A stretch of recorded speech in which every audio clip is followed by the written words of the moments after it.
Eu sou Leonardo Benevides. Vamos apresentar, aqui ao meu lado está a doutora Mariana Thier. Vamos apresentar mais um episódio do podcast Saúde Vascular.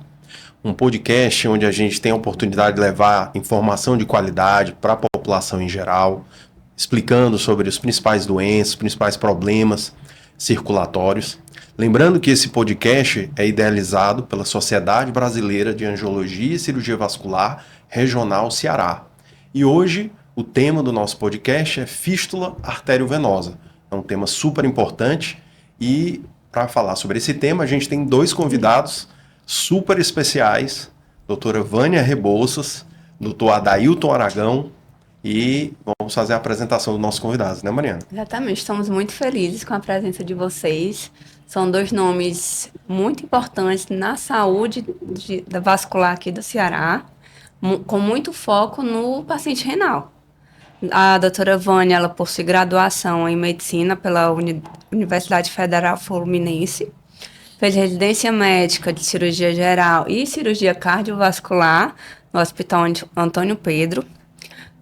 Foi chefe do serviço de cirurgia vascular do Hospital Universitário Walter Cantídio de 93 a 2019 e atualmente ela é chefe do serviço de cirurgia vascular do Hospital Geral César Callas.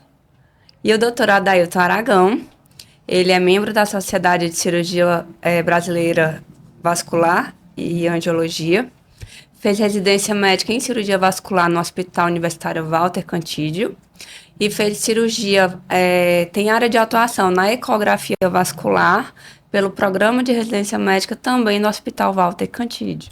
Muito feliz aqui com a presença de vocês. E Adailton, me conte, quais são as opções que o paciente tem para a realização de uma hemodiálise? Bom, antes de tudo, né, agradecer o convite. A gente se sente muito lisonjeado de estar aqui contribuindo para esse podcast que está sendo um sucesso. Parabéns para a Sociedade Brasileira, para a Regional Ceará. Respondendo a tua pergunta, Mariana, quais as opções que um paciente tem para fazer hemodiálise, né? São basicamente 3 hemodiálise. Aliás, 2. Catéter e fístula. De catéter, existem catéteres para uso rápido, né, de curta duração, e existem catéteres de longa duração, que a gente chama de permiquete. E tem as fístulas arteriovenosas, que são cirurgias que nós fazemos uma junção de uma artéria com uma veia, para que essa veia superficial se desenvolva e tenha um fluxo adequado para ser puxado para a máquina de hemodiálise. Então existem basicamente essas duas formas. Essas duas opções, não é? Muito bem, eu vou perguntar para a doutora Vânia. Doutora Vânia, explica para a gente o que é uma fístula arteriovenosa e qual a importância da realização desse procedimento. Bom, a hemodiálise é uma forma de poder depurar o sangue quando o paciente perde o rim, né? Então, para que isso ocorra de maneira adequada, você tem que levar o sangue para a máquina e o sangue tem que voltar de novo para o paciente. Então, para que isso ocorra, você tem que ter um vaso de alta pressão. Nas nossas veias, são vasos de baixa pressão.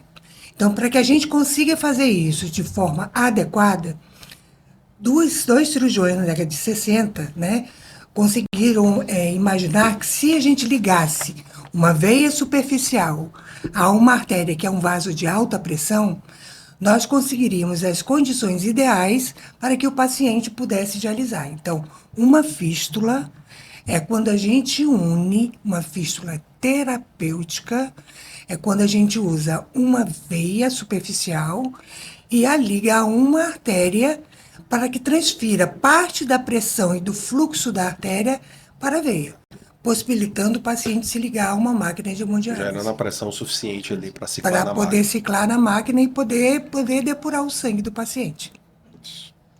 E qual a sua importância com relação... É mais importante o paciente ter um catéter ou ter uma fístula? O mais importante...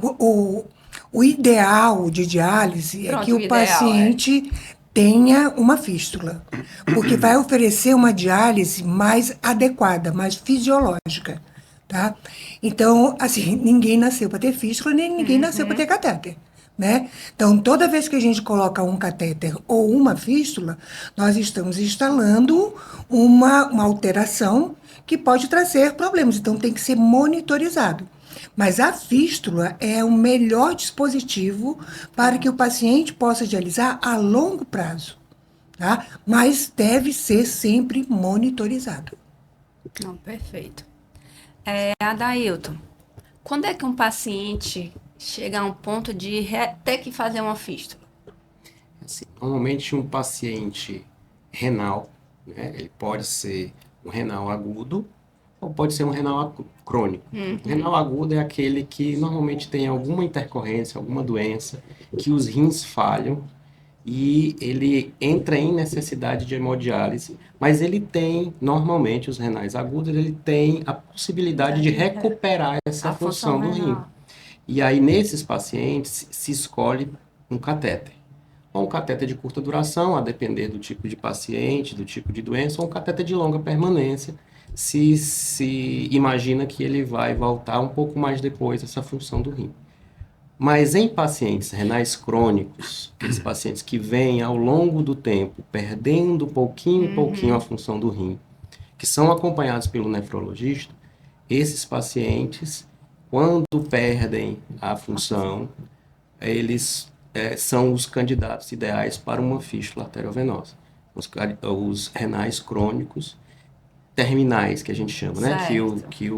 A função renal já está muito baixa e ele vai precisar de um acesso para hemodiálise de longa permanência, de longa data. Então vai depender muito da doença de base. Isso. Se for uma doença mais aguda, que exista uma possibilidade de reversão dessa função renal, a gente tenta priorizar um catéter. Isso. Se for, não, já é um paciente que já vem em acompanhamento a longo prazo e perdeu a função renal, vamos priorizar logo a confecção dessa fístula para evitar o uso de catéteres. Perfeito, exatamente isso aí. Perfeito. O ideal, né, Mariana, inclusive, é que o paciente se antecipe à necessidade de fazer uma hemodiálise. Quando ele já imagina, quando o nefrologista já imagina que o paciente possa, em breve, entrar em necessidade de hemodiálise, o ideal é que nesse momento o paciente seja encaminhado para o cirurgião vascular confeccionar a fístula, evitando uma instalação de um catéter. A indicação é mais do nefrologista, né? Isso. O cirurgião vascular ele entra mais executando realmente o procedimento. A indicação do tratamento dialítico é do nefro, mas a indicação do acesso de diálise é do cirurgião vascular.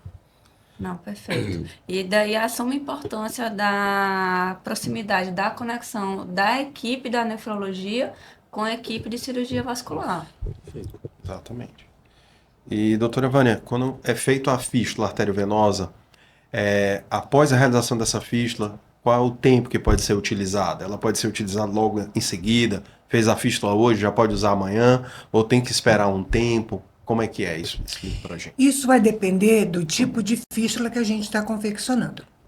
Uma fístula, ela pode ser confeccionada, na maioria das vezes, preferencialmente com a veia do paciente, com a veia nativa do paciente. Mas a gente pode confeccionar fístula com próteses, que seriam umas veias artificiais, né? E dependendo do tipo de prótese, a gente pode ter um tempo para puncionar essa fístula mais precoce, tá? Até 24 horas ou 48 horas depois de instalada a fístula. Então, o tempo que vai levar para a gente usar a fístula vai depender de como essa fístula é confeccionada. Então, como na maioria das vezes a gente vai fazer uma fístula com a veia nativa do paciente, vai depender do tempo que vai levar para o que a gente chama de maturação. Então, a maturação é quando a veia vai se acomodar, levando a uma dilatação, quer dizer, aumento do seu diâmetro e a um espessamento da sua parede. E vai aumentar o fluxo dentro dela, para ficar num volume Seria uma adequado. arterialização, né, da veia? Mais ou menos isso. Ela vai ter um volume adequado para que possa ser puncionada, e um calibre adequado para poder ser puncionada e poder o sangue ser levado da veia para a máquina e da máquina de volta para a veia, tá?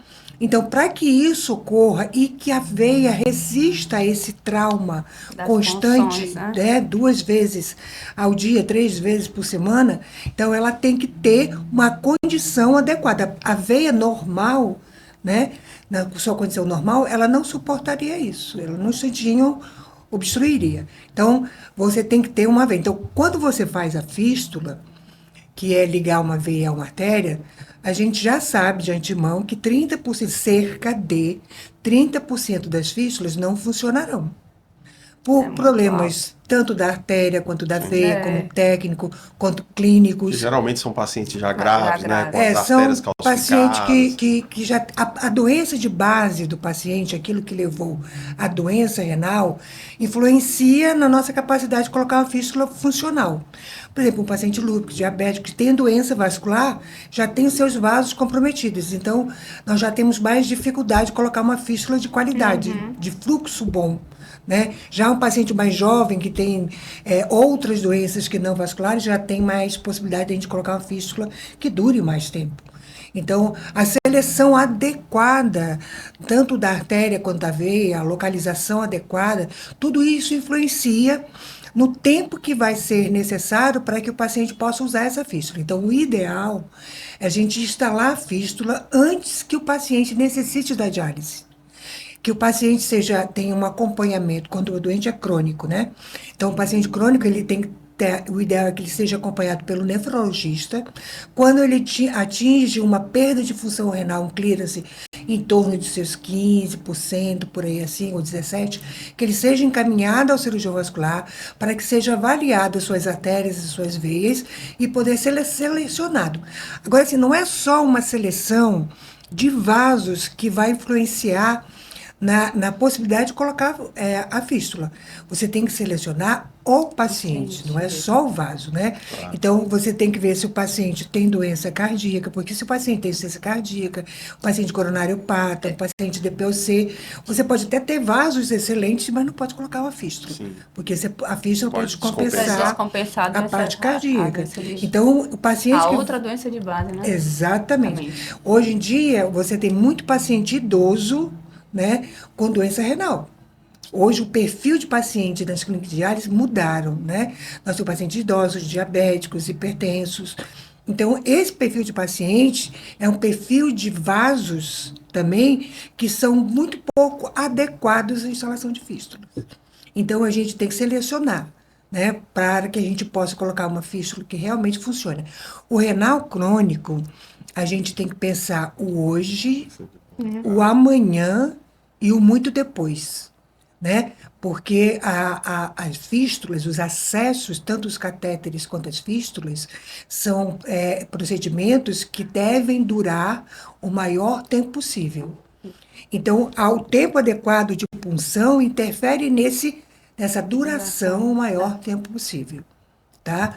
E outra coisa que a gente tem que também pensar é que essas fístulas podem necessitar de intervenções ao longo do tempo para que eles permaneçam viáveis, funcionantes. A gente chama para manter a perviedade da fístula. Exatamente. Mas uma perguntinha que a gente, acho que o Leonardo pensou aqui, que nem a mim. Como é que eu vou agora para o Adailton, que é um ecografista vascular maravilhoso, Obrigado. falando na seleção do vaso? No mundo ideal, como é que eu vou selecionar o vaso? É assim, nenhum dos estudos científicos conseguiram comprovar estatisticamente falando, que o ultrassom sozinho é o ideal para selecionar um vaso. O ultrassom ele não se demonstrou superior a um exame físico. Certo. Os estudos eles mostram o quê? Que quando o exame físico não é... no exame físico não é possível identificar um vaso bom, aí sim tem a necessidade do ultrassom. Então, o primeiro passo é o cirurgião vascular avaliar os braços do paciente, né? Avaliar tanto os pulsos, pulso braquial, pulso radial, dos dois braços, e avaliar as veias superficiais, de preferência com o membro garroteado. Isso. né? Às vezes a gente faz uma massagem no braço, pede para o paciente bombear a Como mão. se fosse fazer um Como se exame, fosse pegar uma veia para para tirar fazer exame de isso, sangue. Que faz exatamente. aquele garrote Isso. e vai bombeando. E aí, no exame, às vezes o paciente diz, não tem problema de pegar a veia, tá aqui. Minha veia é Só que a boa. veia é um tantinho desse tamanhinho, assim, 5 centímetros de veia. E o ideal é que você tenha pelo menos 10 centímetros de trajeto de veia funcionável. De veia bem Exato. superficial. E aí, às vezes, a gente massageia, examina e não encontra esse trajeto longo, pérvio. Quando o cirurgião vascular examina e não encontra um trajeto de veia superficial bom, aí é que tem indicação de fazer Fazer um ultrassom outra. com Doppler. Que aí faz o E o mapeamento. ideal é fazer das veias e das Das artérias, do artérias. braço esquerdo e do braço direito. Perfeito. E tudo previamente à necessidade, né? Para quando precisar, já está pronto, já Já tá, apto para começar o tratamento, né? Perfeito. Vou perguntar para a doutora Vânia. Doutora Vânia, e para o paciente que fez a fístula, fez o procedimento e já faz o seu tratamento, tem alguma maneira dele estar sempre avaliando que a fístula dele está funcionando, que está tudo ok, né? Tem alguma recomendação, assim, para quem fez o procedimento e saber quando está ok, quando não está, quando é que ele deve procurar rápido um profissional, cirurgião Esse vascular? é outro questionamento na literatura, né? Se o paciente com fístula deve ser monitorizado com Doppler ou não, né? E é outra questão, né? Não há validade de você fazer Doppler rotineiro para acompanhamento dos pacientes com fístula. O mais importante é que ele seja acompanhado clinicamente, né? Avaliar sua fístula. Na realidade, os vasos são tubos, né? É um sistema hidráulico. Então, é necessário que todos, quando eu falo todos, são todos, que vão trabalhar com o renal crônico, ele possa entender o que é esse treco de fístula. Desculpa. Qual é o encanamento que a O gente encanamento, faz? né? Desvio, Então, a gente não é tem o uma encanamento emenda. de água e o esgoto, né? Tem uma artéria que leva e a veia que traz. Basicamente, A artéria com o isso. sangue limpo. Limpo e a veia que o com- sangue que está trazendo de com volta. pouco nutriente, Então, digamos não assim. importa se é a enfermagem, se é o médico, se é o cirurgião vascular, se é o nefrologista, tem que entender isso de base, tá? Então, principalmente porque o vascular vai ver o paciente no final das contas. A urgência, né? É o que Chama vai o vascular. É o final, Mas eu manda digo pro assim, orientar vascular. do ponto de vista, olha, o motorzinho parou. não tá Exatamente. mais, Então, né? Pulsando, tá com aquele barulhinho. Exatamente. O barulhinho que a gente chama de frêmito, né? É o trimelique, né? Que tem na fístula. Nem sempre um bom trimelique significa que a fístula tá Boa. Sim. ok, tá? O trimelique é Mas o quando a gente não vê o turbulionamento. tremelique, a gente fica preocupado. Exatamente. O paciente já fica ali de a mão ali, tá aqui, tá sentindo. Exatamente, mas um tremelique intenso, às vezes, significa mais problemas. Sim. Tá? Que o tremelique, o frêmito, é o turbilhonamento de fluxo, né? O sangue está entrando turbilhando. E quando há um estreitamento na fístula, uma estenose, turbilhona mais ainda.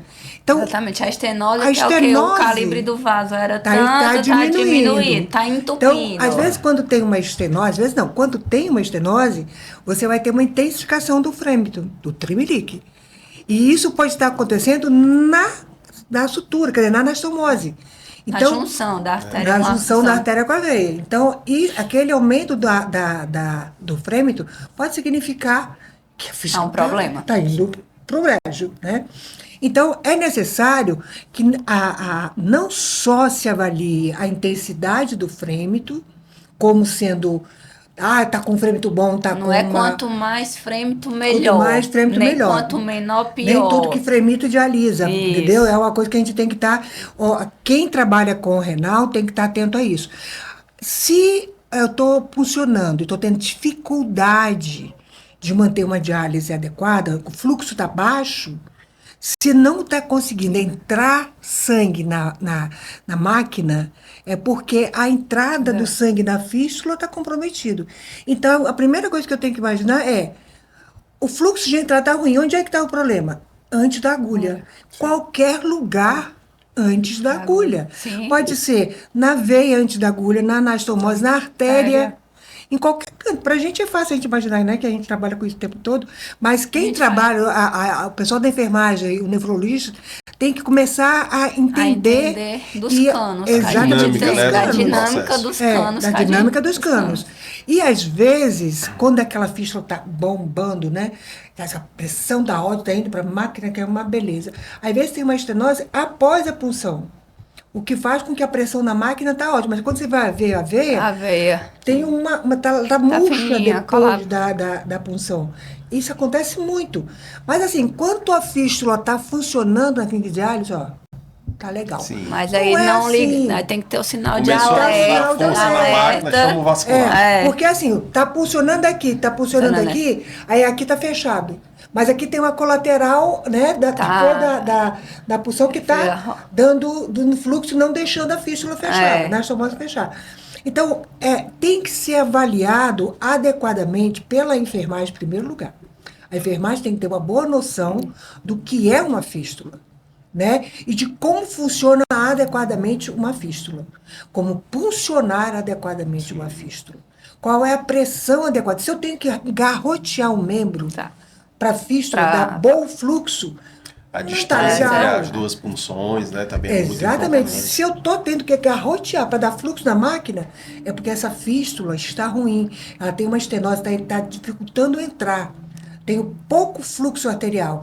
Então, eu não devo mitigar, eu não devo criar situações para poder dar um jeitinho para continuar dialisando. Não. Se isso está acontecendo, eu tenho que mandar para o cirurgião vascular para que possa avaliar o que está acontecendo. Aí, nessa hora, é que o Doppler ajuda. Né? Para que eu possa identificar qual é o problema. Se a pressão venosa está alta, é porque eu devo provavelmente uma estenose lá na frente. Então, eu vou até quando? Se a veia está dilatando, né, como a gente vê muito, a veia está... O braço É o que chama do pseudaneurismo, ou que o paciente diz cheio de bola no braço. E o braço está demasiando, né? Às vezes a gente pega um paciente com hipertensão venosa imensa. Isso significa que há uma obstrução na saída do fluxo do membro, para que o membro demacie. E às vezes você pega um paciente com um membro imenso. Aí eu pergunto, até quando, meu Deus? Mas é justamente a importância. Ou então a importância da equipe multidisciplinar. Quem é que lida principalmente com o paciente? A equipe de enfermagem. Tem alguma coisa errada? Sinaliza para o nefrologista, que aí ele já encaminha para o vascular. Não só encaminhar. O grande problema que a gente tem no mundo, e no Brasil especialmente, nos países pobres, né? Nosso país principalmente, é que a maioria dos pacientes renais são dialisados pelo SUS. E aí nós entramos num grande problema, que é a fonte de pagamento, não só dos acessos. Não, do acesso ao serviço especializado. Não só para implantar um acesso, né, que isso é um erro absurdo que tem no sistema, como também de correção dos problemas do acesso. Por exemplo, hoje... De fazer um acompanhamento adequado. Antes de vir para cá, eu estava no ambulatório de cirurgia vascular do César Carlos, que não é um serviço de cirurgia vascular, nem eu sou chefe de lá. Nem eu sou chefe de lá. Mas eu trabalho lá com muito gosto, adoro trabalhar lá. E eu atendo a quem chegar, o Adélio sabe disso, a quem mandar. Qualquer serviço de cirurgia de nefrologia que mandar paciente para lá, a gente vai atender. Com a cartinha. Pode mandar cartinha, bilhetinho, a gente vai atender, tá? E a gente vai passar na frente de qualquer pessoa que deixar a gente passar. Enfim, que limitaram. Não nos limitaram. Mas, enfim, eu hoje peguei um paciente que tem um aneurisma, dilatação aneurismática da fístula, e que tem estenose. Normalmente esses aneurismas estão ligados à área de estenose. Aí eu vou internar, vou fazer a guia de internação para esse paciente, e eu tenho que codificar essas coisas, né, no SUS. Aí qual é o código que eu vou colocar? Não tem. Não tem. Começa assim, entendeu? Problema não bem... tem, é burocrático. Não tem código. Não tem nem código de aneurisma periférico no SUS, na tabela do SUS. Não existe. Se você quiser operar o aneurisma de Poplitea, tem. Não tem. Tem não também? Não tem. Só tem aneurisma de tórax, aorta torácica. Porque só tem aneurisma em algum certo local do Não, vaso, no né? organismo só tem no tórax, entendeu? E abdômen. Fora isso, você não opera aneurisma em qualquer lugar, na carótida, no braço. Não tem. Se você quiser fazer uma correção de estenose de fístula, não tem. Entendeu? Então, a gente. A gente E aí você tem que começar. para na burocracia. Para não, porque te vão lá e puxam suas orelhas, né? Pra Quando eu resolver. trabalhava, quando eu chefiava o serviço vascular lá da faculdade, me chamaram para perguntar por que eu usava o código plastia arterial, qualquer técnica. Eu perguntei por que não tem outro. Eu respondi, né? Porque não tem outro. Porque eu não tenho código para colocar em cirurgia. Por que não pergunto por que não opero? Por que quando eu revascularizo o membro, eu não faço cirurgia, naquela época, né? Cirurgia fêmuro-tibial posterior pediosa, né? Sim. Porque não tem, eu só faço... Não tem ponto. Não Será tem. que eu só faço aqui fêmuro poplíteo? Não faço um fêmuro pedioso? Mas porque não tinha o código. De ponte de Mas sol. ninguém me Distal. pergunta por que eu não faço, só me pergunta por que eu faço plastia arterial. É porque não tem código para a gente usar. Com certeza. Não tem código. E a burocracia, ela é muito perversa. Porque os acessos de hemodiálise estão ligados ao CPF do paciente ou CNPJ da clínica. Então, mesmo quando a gente se coloca com toda boa vontade no hospital público para fazer essas cirurgias, a gente é bloqueado porque a gente não pode usar a códigos de APAC porque vai parar no CNPJ da clínica. Então, é uma burocracia que, além do paciente não conseguir chegar a um serviço de cirurgia vascular capacitado, os serviços de cirurgia vascular estão sobrecarregados com as doenças vasculares, que já são muito. Aqui no nosso estado tem muito pouco leito para tratar doenças vasculares. Aí, hoje em dia, o número... Que é um paciente complexo. Que é um paciente, não é só pé diabético, né? Nós não estamos falando só de pé diabético. Não. Eu já me É o paciente que é hipertenso, muito diabético. recurso, né? Não, o paciente vascular, cardiopata, eu acho tem... que o serviço público tem que se conscientizar. Me desculpe, né? Nós estamos falando de doença renal crônica. Mas a doença vascular é muito além do que o pé diabético. Ele é o doente de carótida, ele é o aneurisma, são as arterites, entendeu? Não. Ele é o doente renal crônico com os acessos de hemodiálise. E principalmente hoje em dia, com o evoluir da tecnologia, né? Isso. Nós conseguimos fazer com que o acesso dure muito mais tempo. Do que antigamente, com que a qualidade de vida desses pacientes e o tempo de sobrevida desses pacientes aumente. Isso, muito maior. Aí pergunta se a gente consegue fazer isso para paciente do SUS. Desculpa por me prolongar. Adailton. Oi. Quais são os principais cuidados que o paciente, vou dar um pouquinho aí da pergunta com a doutora Vânia, tem que ter com a sua fístula? Tem o fístula e o catéter.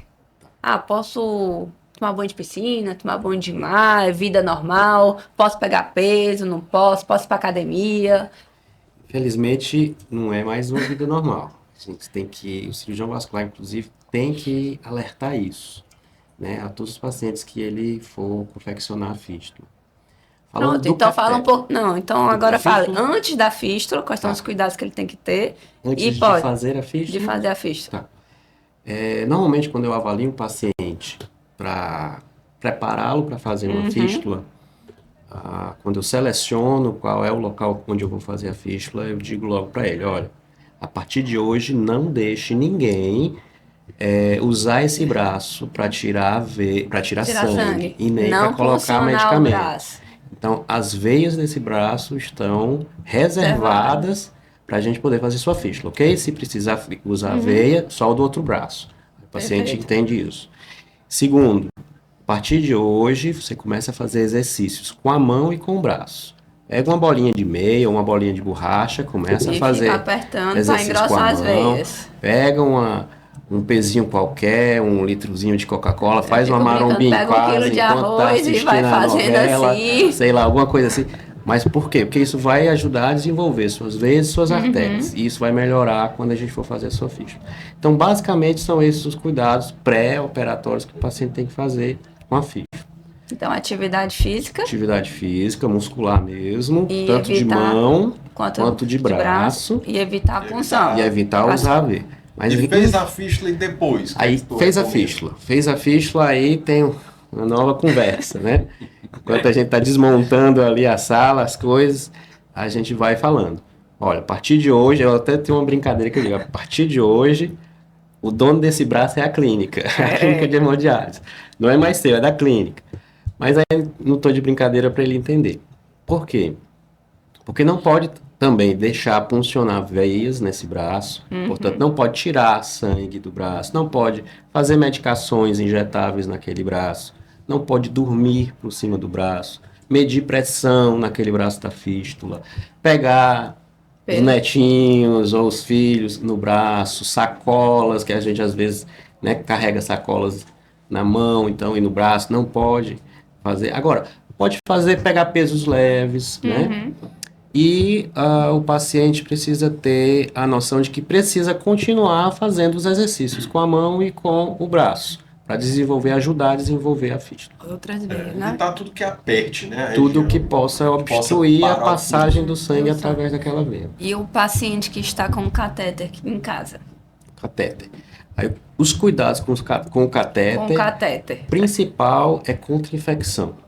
Que é o maior risco de perda, né? Isso, é a maior motivo de troca de troca, catéter, isso. de troca de sítio de punção, é a infecção do catéter. E quando a gente fica tirando um catéter, colocando outro, a gente pode estar perdendo os acessos do paciente, né?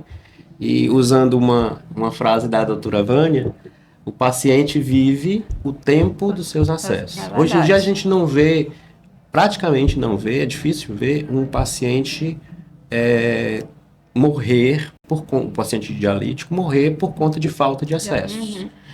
A gente da cirurgia vascular tem exatamente.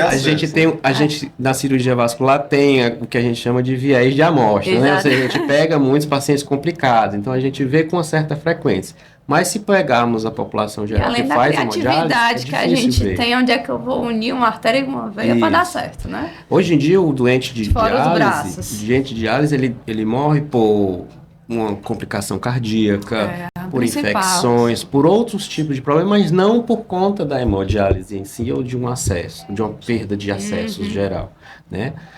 E aí isso tem um impacto desse cuidado que a gente tem tido com os pacientes. Então, quando o paciente tem um catéter, o principal é não molhar o curativo, não ficar pegando no curativo, cobrir o curativo contra poeira, contra qualquer sujidade. Cuidado de higiene. Isso, cuidado de higiene. Nada de banho de mar nem de piscina. Banho de mar, banho de Tá. nada de tibum, que a gente diz, né? Então, banhozinho isolando o catéter de Se qualquer for na contato com a piscina, água. só não molhar a região do Isso. catéter, só para... É mais um Ou ir motivo. molhar os pezinhos na praia, pronto. Isso, é mais um motivo para que a pessoa vá Exatamente. atrás de fazer uma fístula.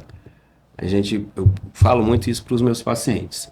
Colocou um catéter, só descanse quando tiver uma fístula. Fica aperreando o pessoal da clínica. Quando é que vão fazer minha fístula? Quando é que vão fazer minha fístula? Fez a fístula, o próximo passo é quando é que eu vou transplantar? É Quando é que eu verdade. vou transplantar, me manda para o transplante. Porque essa conversa que a gente tem com o paciente é importante para eles entenderem que sempre tem alguma coisa a mais a fazer por eles, né? E quando que é o paciente que você acha que vai acabar indo para o transplante renal? Então, esse paciente aqui, quando é que você seleciona, de certa forma, esse paciente que você acha que vai poder evoluir para o transplante ou não? Se é o vascular ou se é o médico do transplante? Se é o médico do transplante, Sim, para selecionar esse paciente já para o transplante. para selecionar para o transplante, Isso. não, essa é No uma serviço decisão de mais do vocês serviço de tem nefrologia. esse contato? Tem como encaminhar? Tem como encaminhar, mas encaminha normalmente mais é o o nefrologista. O nefro, né? Assim, em relação ao transplante e o cirurgião vascular, o que tem mais a demanda é saber se após o transplante eu devo desligar Ligar a minha fístula. fístula. Eu Desligar. devo desativar a minha fístula ou não. E aí, normalmente a gente diz, olha, a gente não sabe quanto tempo você pode ficar com esse transplante. Pode ser que daqui a pouco esse transplante pare e você precise voltar à hemodiálise. Você vai preferir voltar com a sua fístula ou com o catéter? O paciente sempre diz, deixa a minha Deixa fístula no minha lugar. fístula aí, é verdade. Muito bem. Doutora Vânia, quais as orientações a senhora pode dar para as pessoas pré-dialíticas? O que é que elas podem fazer para evitar chegar no estágio dialítico? Primeiro, um controle clínico da sua doença de base importante. Quer dizer, manter o controle com o seu médico.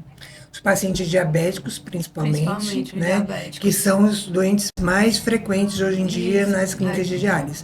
Os hipertensos e os diabéticos, né? Então, o controle, eu estou falando isso que eu sou hipertensa e diabética. Mas o Mas tá tudo controlado, né? Tudo controlado. Minha filha que eu diga, Paulinha.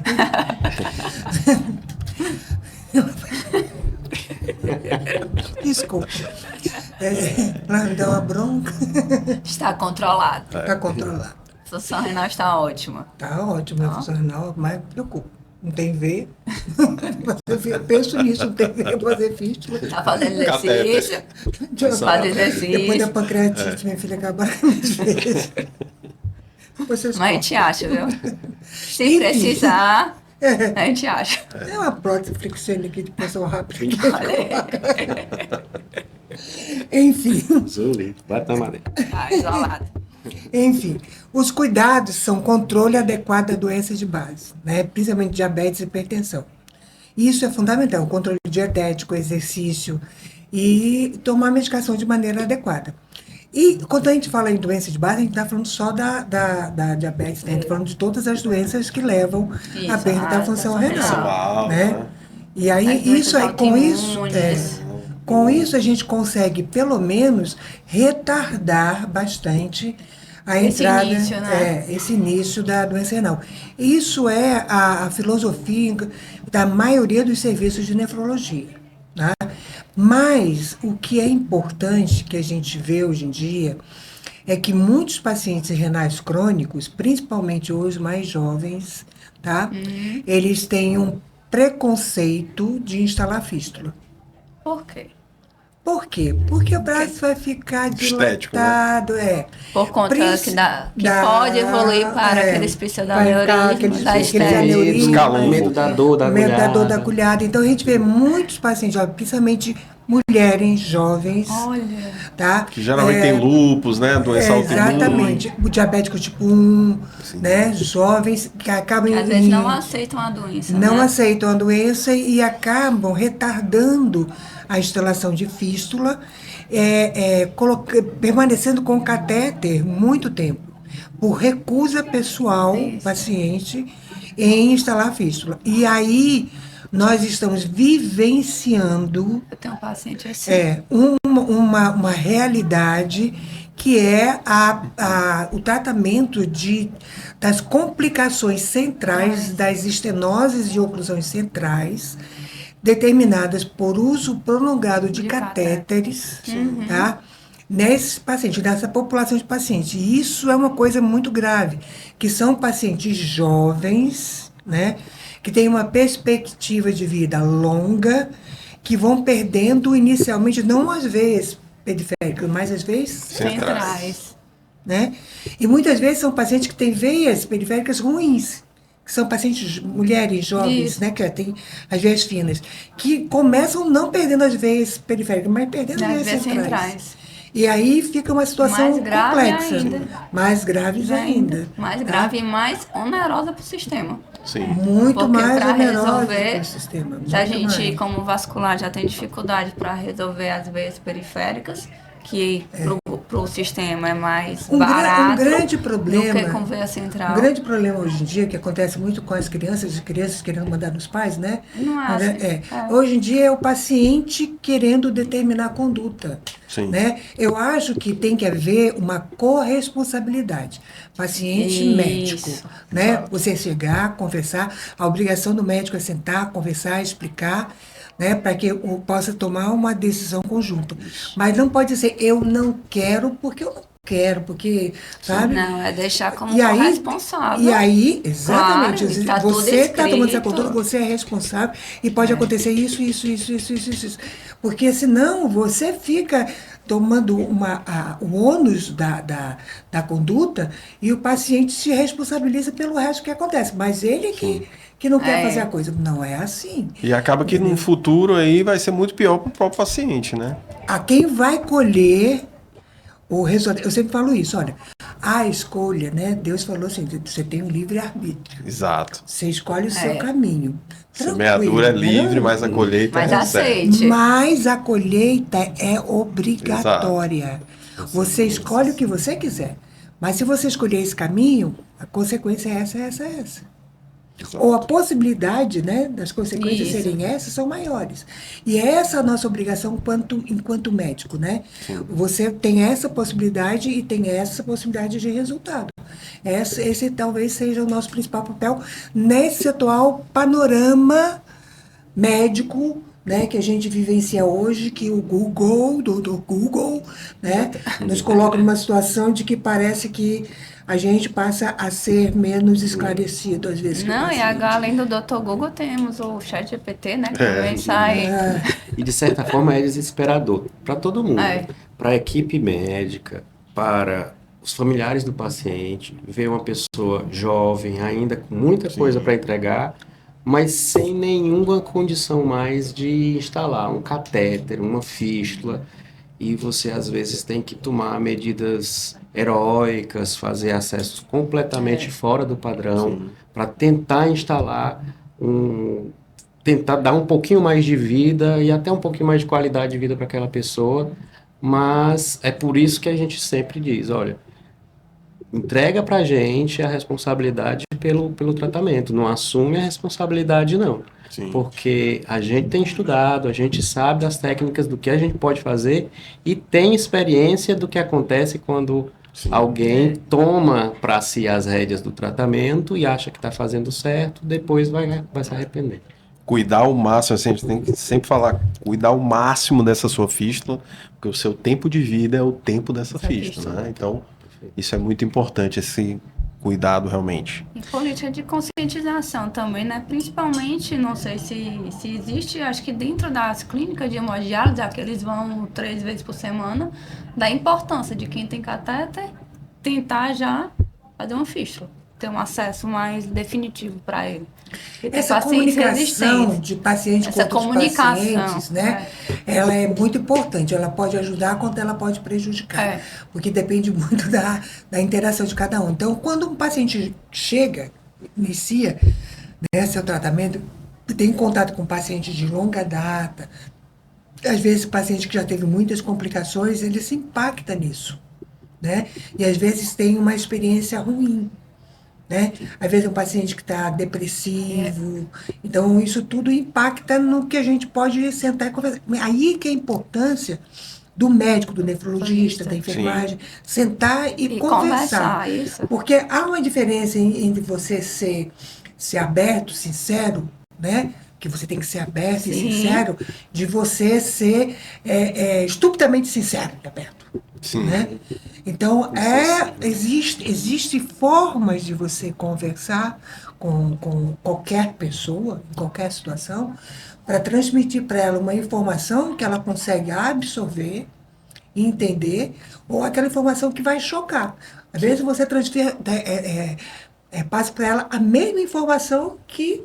Né? A comunicação, na realidade, a forma da comunicação. Passar a realidade da situação dela, né? A comunicação é uma coisa muito complexa. Nem tudo que você fala é aquilo que a outra pessoa ouve ou entende. Sim. E quer ouvir, né? Exatamente, ouve ou entende. Então, é necessário que você entenda a situação do outro, né? Você está na posição de comunicador, de informador, então você tem que entender a posição do outro para saber se o que você está querendo comunicar está chegando até lá.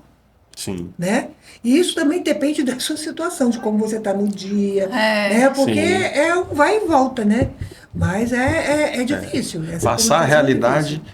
do paciente, né? Porque às vezes ele vai fazer hemodiálise, está numa sala com outros pacientes, aí o do lado fala, eu já tive isso, E é complicou o que assim, faz, tá, é tá, o que tá. acontece. Aí ele, opa, Negativo. será que isso vai acontecer comigo também? É. Né? Então fica essa ansiedade realmente, né, dos E a pacientes. relação do paciente na diálise com a equipe de enfermagem, Sim. né? Porque você ser funcionado ali 2 vezes, né, ao dia, Sim. 3 vezes Vezes por por semana. semana, Então, elas fazem, fácil. criam amizade ou inimizade pelo pessoal da enfermagem. Então, a forma com que os técnicos e a enfermeira tratam os pacientes é uma coisa muito importante. Não é que você tem que paparicar paciente, mas você tem que tratar o paciente de forma Empatia. exatamente, com empatia. Não é. Porque se você absorver o problema de cada um, o profissional de saúde morre Não dá. em pouco tempo, né? Sim, Não há como você absorver o problema de todo mundo. Mas há como você ver o problema do outro, cuidar do outro, sem que seja uma esponja e absorva tudo. Né? Mas cuidar do outro com empatia, exato. respeitando o limite. Com certeza. Com relação ao sítio de punção, já que você falou, Vânia, hoje tem uma conduta de manter sempre aquele sítio para fazer um pertuito, né? Ou se faz rodízio do sítio de punção? Depende do tipo de fístula que você está fazendo, que você está funcionando. Então, se depende da qualidade da veia, do calibre da veia, às vezes vai ser mais adequado você fazer o bottom, que é você fazer um trajeto da veia, da pele para a veia, mantendo sempre a punção no mesmo ponto, ou, em alguns casos, fazer a punção variada. Na mesma região, mas no mesmo, não, mas não no mesmo ponto. Naquela região, você delimitar uma região para Isso. ficar. Se você está funcionando prótese e não veia, então depende de cada caso. Agora, hoje em dia, o melhor, o que dá mais tempo de duração da veia, né, da fístula, é o bottom, na maioria dos casos. Mas tem casos que você não consegue fazer. Cada um tem sua vantagem, né? O bottom tem uma vantagem, alternar ao sítio de punção também tem algumas vantagens. E agora, é necessário, no bottom roll principalmente, é necessário que tenha treinamento da equipe que vai funcionar e tenha o material necessário, porque a agulha é diferente também. E aí a clínica também tem que ter, disponibilizar exatamente, o disponibilizar esse material. Ok. Fazer uma pergunta para Dailton. Dailton, aquele paciente recebeu hoje o diagnóstico da sua doença renal, está avançada, vai precisar fazer uma fístula arteriovenosa.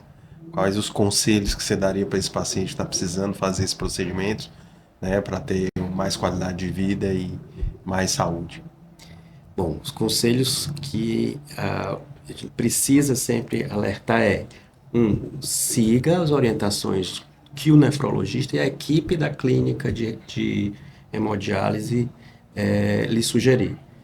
Porque eles vão cuidar tanto da alimentação, a clínica de hemodiálise, ela tem uma equipe multidisciplinar. Né? Tem fonoaudiologista, tem nutricionista, tem psicólogo, tem equipe de enfermagem, técnico de enfermagem e tem também os nefrologistas. E normalmente o cirurgião vascular... E por acaso tem um incluído. vascular. Então, assim, do ponto de vista da saúde em geral, ele precisa seguir todas as orientações de todos esses profissionais. É difícil, exige muito do paciente, exige uma alteração da sua dieta, uma alteração dos seus hábitos alimentares, dos seus hábitos de vida e etc. Uma alteração do seu processo de higiene pessoal, né, de cuidados pessoais, de exames frequentes, de não faltar as hemodiálises, né, os tratamentos.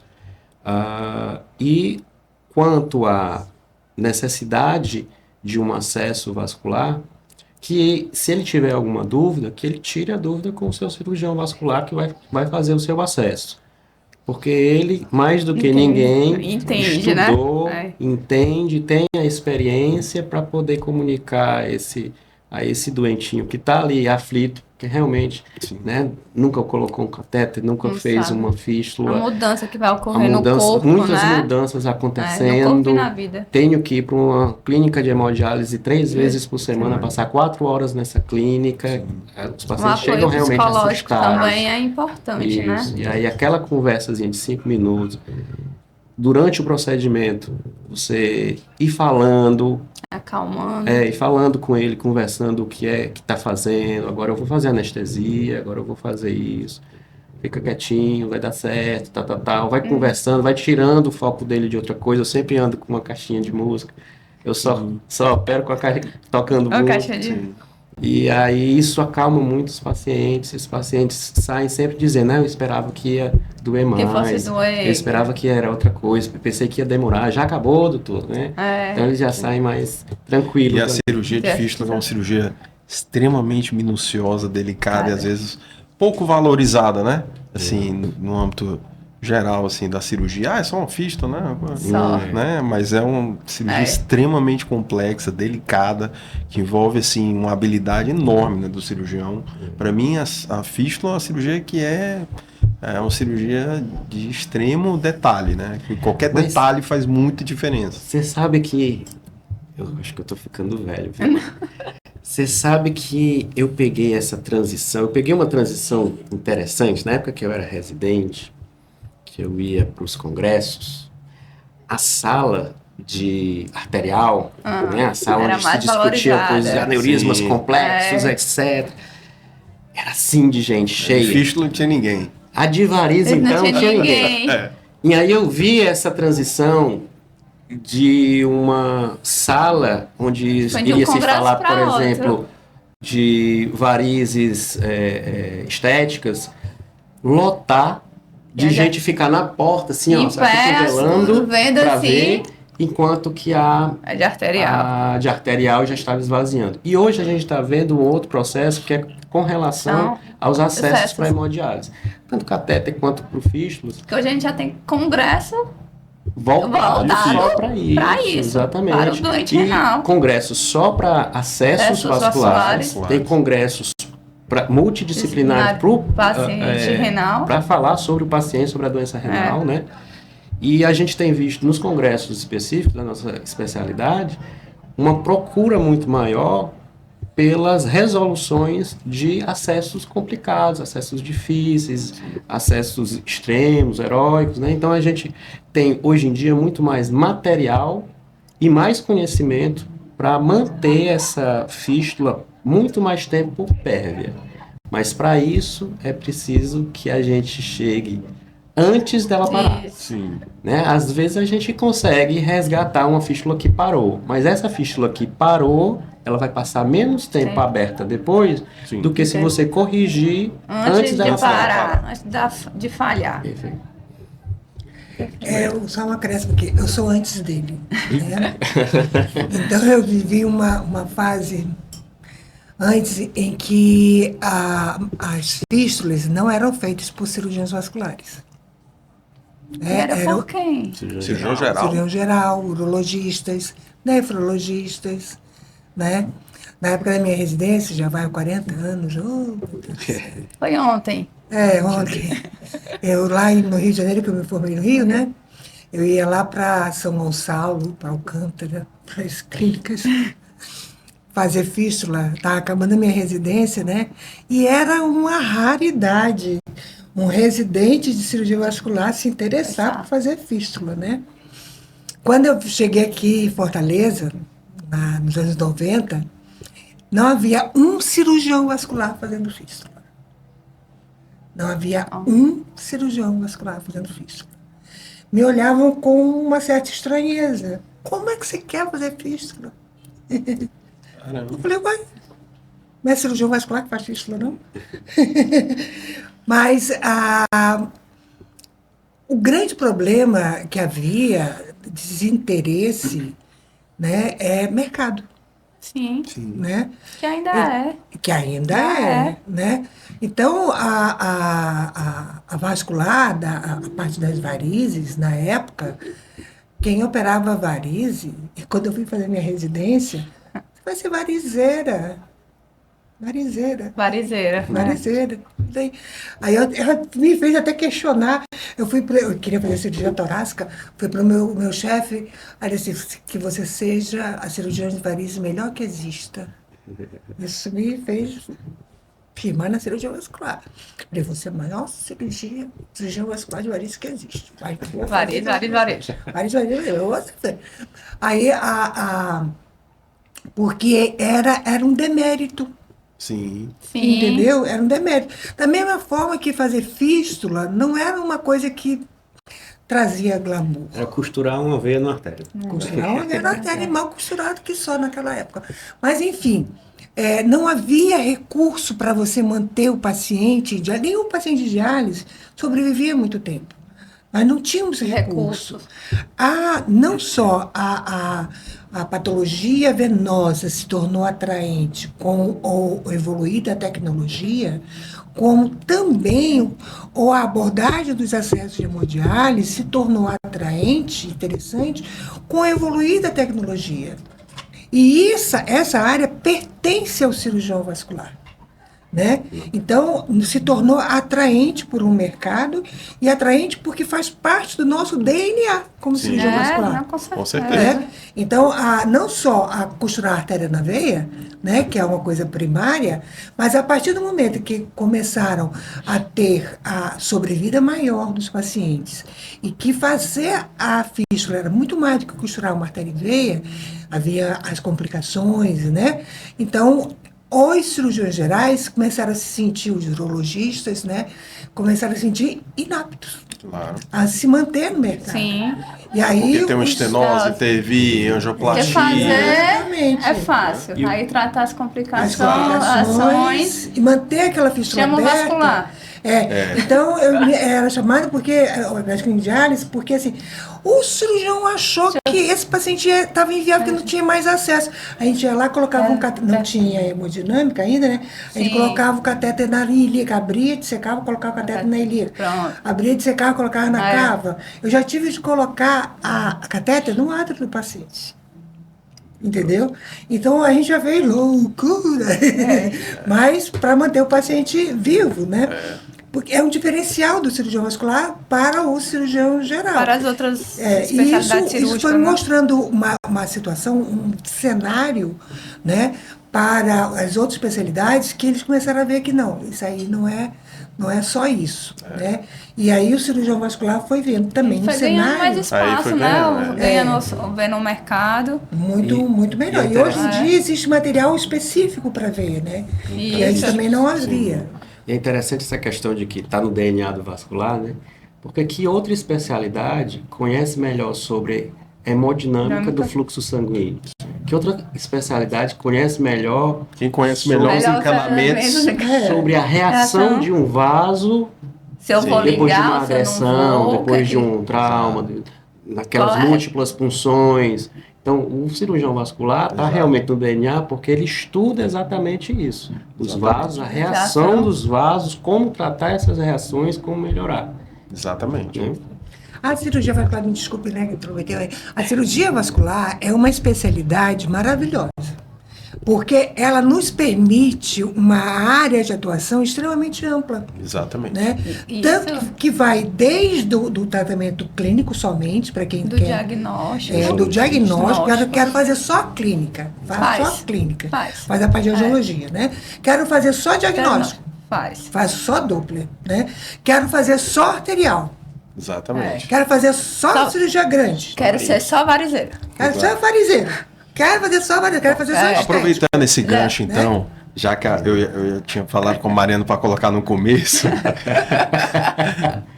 a gente já vai começar já, a gente vai encerrar, o papo tá excelente, dá para ficar aqui. Mas aproveitando o gancho, era uma coisa que a gente ia colocar no começo para descontrair, né, para começar o bate-papo, era falar o seguinte, vou passar então a palavra para cada um dos dois.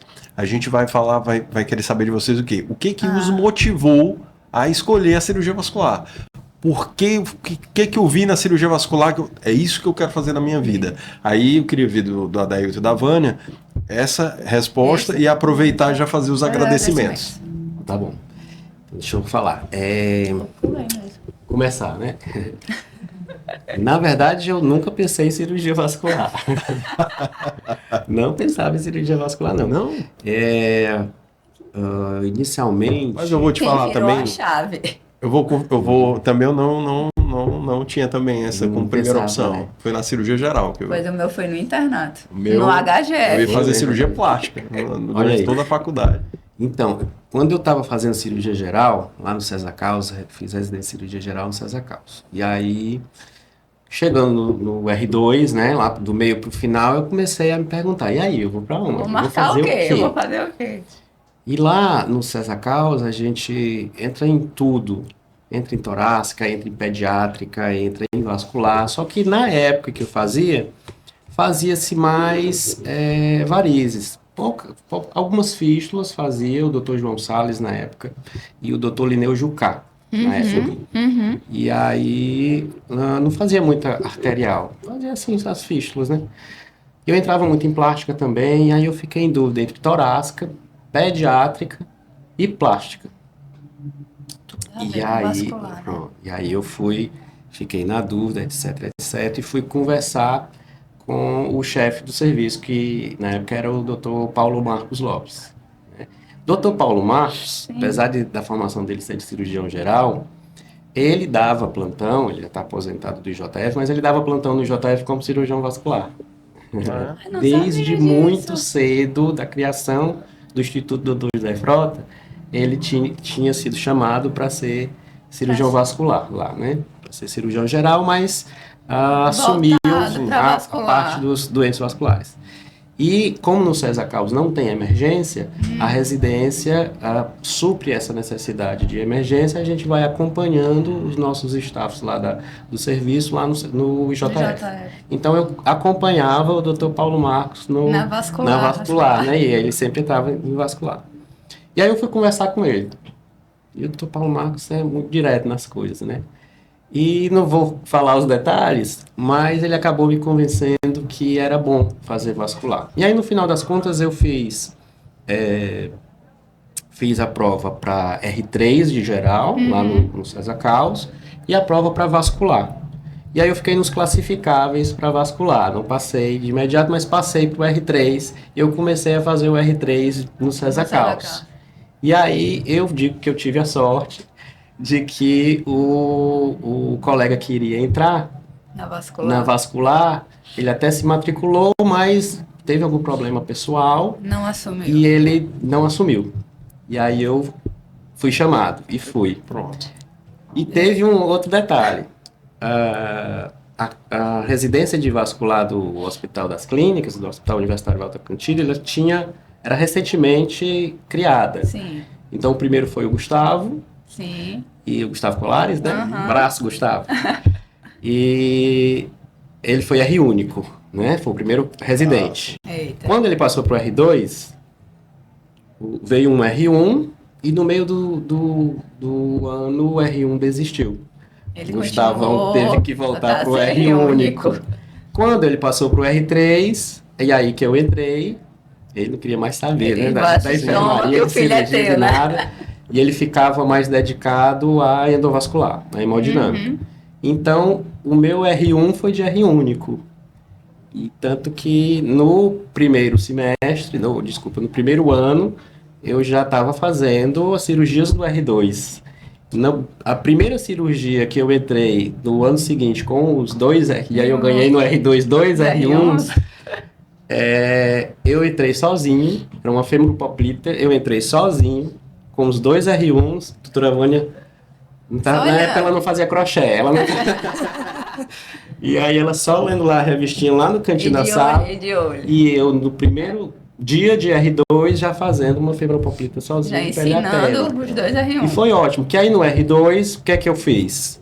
Já fui também pro Doppler. Sim. Porque eu não tinha R3. O R3 era o Gustavo no Já R3 saiu. ele passou a ser staff do serviço, e no R2 eu já comecei a fazer o Doppler. Doppler. Olha, coisa boa. E aí, quando eu passei para o R3 mesmo, de Doppler. vascular, que era com área de atuação em Doppler, eu já estava fazendo Doppler. Foi muito bom. Só um outro detalhe. eu conheci a doutora Vânia quando, que a doutora Vânia na época era minha chefe, né? E aí eu conheci a doutora Vânia quando eu fui para o internato, Olha no aí. final da faculdade. Primeiro serviço do internato Vascular. foi no serviço de cirurgia vascular do Hospital das Clínicas. Ninguém queria ir. Porque disse que tinha uma doutora lá que maltratava os internos. Olha aí. Olha que calúnia. Aí eu fui sorteado, eu fui, puxa vida, não acredito. E foi um legal. mês excelente. Eu me lembro da doutora Vânia me ensinando a fazer um curativo. Eu saí de lá, claro que a gente não sai do internato sabendo as coisas, mas saí de lá sabendo Com a fazer noção, um curativo. né? Me lembro de uma vez a doutora Vânia sentada no chão do centro cirúrgico, mandou eu tirar o tênis e a meia, arregacei aqui a calça do centro cirúrgico, ela com a pincelzinho, a canetinha de varizes, foi me ensinar os nervos de um pentabloqueio. Olha aí. Fui pra Até casa, hoje eu faço isso. fui pra casa com a perna toda Toda pintada E nunca mais fui anotar, esqueceu. nunca mais esqueci. E aí, essa daqui, ela é minha segunda mãe, eu digo assim. Minha mãe, dona Jacinta, beijo pra senhora, tem que mandar que beijo dar também, pro né? seu Adalto também, meu pai, senão ele fica por cima. Mas ela foi minha segunda mãe, porque minha mãe foi quem me alfabetizou. Minha mãe pegou na minha mão para me ensinar a escrever. E essa mulher aqui pegou na minha mão para me ensinar a fazer uma anastomose. Olha. Isso aí. E aí hoje eu sou realizado Que como legal, vascular. olha aí. E sou mais realizado ainda porque quando estava terminando a residência, ela daqui me chamou para trabalhar junto com ela. E assim, Sim.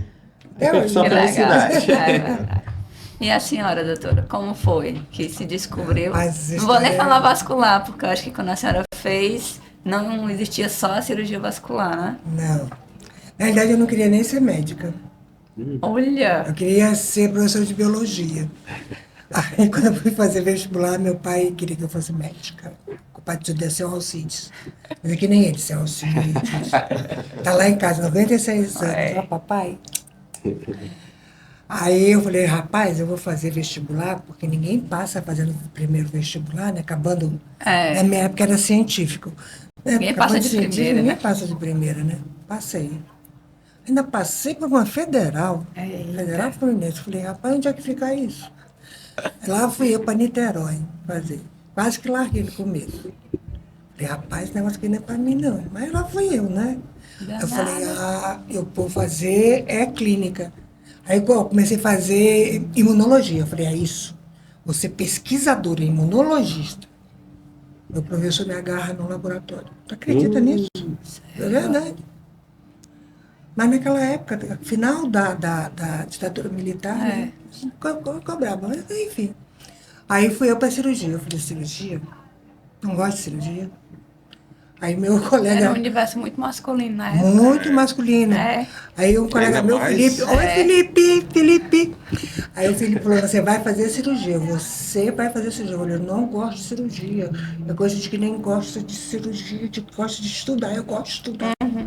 Aí lá foi eu para cirurgia. Aí descobri que eu tinha habilidade para cirurgia. Né? Aí eu queria fazer cirurgia torácica. Comecei a trabalhar com um professor de cirurgia torácica. Eu falei, é tórax que eu quero fazer. Tórax que eu quero fazer. Aí eu namorei um rapaz que era interno da cirurgia vascular. Aí eu falei, Apresentou a Começou vascular. tá, A namorar a vascular também. só que na minha época de internato, o internato era 1 ano, né? E ele era dividido por áreas. Então, se você quisesse fazer cirurgia, o seu internato era na cirurgia. Sim. É totalmente diferente hoje em dia. Era 1 ano só de internato. Então, eu escolhi fazer cirurgia geral, que tinha que fazer geral, e mais 2 especialidades. Como era bom, né? Aí eu escolhi torácica, que eu queria fazer, e vascular. Por que eu escolhi vascular? Porque eu achava que eu tinha que aprender a mexer com feridas, né? Eu achava assim, um cirurgião não sabe mexer com ferida, né? Então eu vou passar um penteio a 3 meses Vamos de vascular. aprender um pouquinho, né? Vou aprender um pouquinho, aprenderam, né? Aí, no sorteio, eu comecei na vascular. Né? Os 3 primeiros meses eram na vascular. Aí eu comecei, tinha um professor, o professor Nelson, uma pessoa que eu me tornei muito amiga, e aí a gente... Era assim um relacionamento muito, muito bom. E eu aprendi muito com ele, o doutor Geraldo. E aí eu quis continuar o internato, fiz os 6 meses de internato da vascular, não fiz tórax, porque eu já tinha feito 1 ano de estágio no serviço de cirurgia torácica do Dr. Felipe Judice, meu grande professor de cirurgia torácica, Dr. Felipe Judice, Dr. Oriane. São pessoas maravilhosas que me ensinaram muito a ser médica, ética, né? A ética, eles me ensinaram muito. Enfim, aí eu resolvi completar os 6 meses de cirurgia vascular e mais 6 meses de cirurgia geral, e aí resolvi fazer prova para residência de cirurgia vascular, e até aí estou hoje. Isso aí, graças a Deus. Graças a Deus. Mudei no meio do caminho. É isso aí. Muito bem, então a Vamos gente lá. quer agradecer a presença de vocês. O bate-papo foi maravilhoso. A gente também tem que agradecer aos nossos Patrocínio. parceiros, né? Exatamente. Temos Sigvares, essa noite nós Conecta. Aí, a Conecta. segui vários aqui com um mimo para o Adailton. Obrigado. E aqui para a doutora Vânia. Muito obrigada. Rossana, um beijo. Obrigada pela parceria de sempre. Obrigado aos parceiros. E é isso, muito feliz aqui com vocês. Acho que o nosso bate-papo foi muito educativo para a população, para a gente também, que a gente descobrindo sempre conhecimento, né? E para a população também, agradecer a vocês. A gente que agradece. Eu agradeço muito, só esticando um pouquinho aqui o papo, eu agradeço muito essa oportunidade, né, que a gente tem visto nos últimos anos uma mudança muito grande de comportamento, como foi dito aqui, aumentando a importância dos cuidados, né? Não só com o paciente diabético, né, na lesão dos pés, dos renais crônicos, do acesso de hemodiálise, né? É importante a gente salientar dos cuidados multiprofissionais, né? Quando eu falo multiprofissionais, todas as profissões que estão relacionadas ao cuidado do renal crônico, em especial a enfermagem, né, que são os profissionais que mais contato tem no dia a dia com o paciente renal crônico. Quando a gente fala que o renal crônico vive o tempo dos seus acessos, isso é uma realidade muito, às vezes, dolorida, né? Sim. Porque quando você vai perdendo progressivamente os seus acessos, por mau uso, né? É uma coisa dolorida, porque a gente que está no final dessa escala de profissionais, a gente fica sem recursos de como dar uma opção de acesso quando você vê os acessos se perderem, às vezes, por mau uso. Mau uso. Né? Então, é necessário que a gente tenha um contato muito bom das equipes entre si, com as clínicas entre si, né? E da gente com as clínicas, para que a gente possa aumentar não só esse conhecimento para a enfermagem, treinando a enfermagem, tá? Para que os pacientes possam ter um maior resultado a longo prazo, né? Mais qualidade de Mais vida. qualidade de vida e sobrevida, que isso é que é importante. Com certeza. Tá bom. Isso aí, obrigado. Obrigada.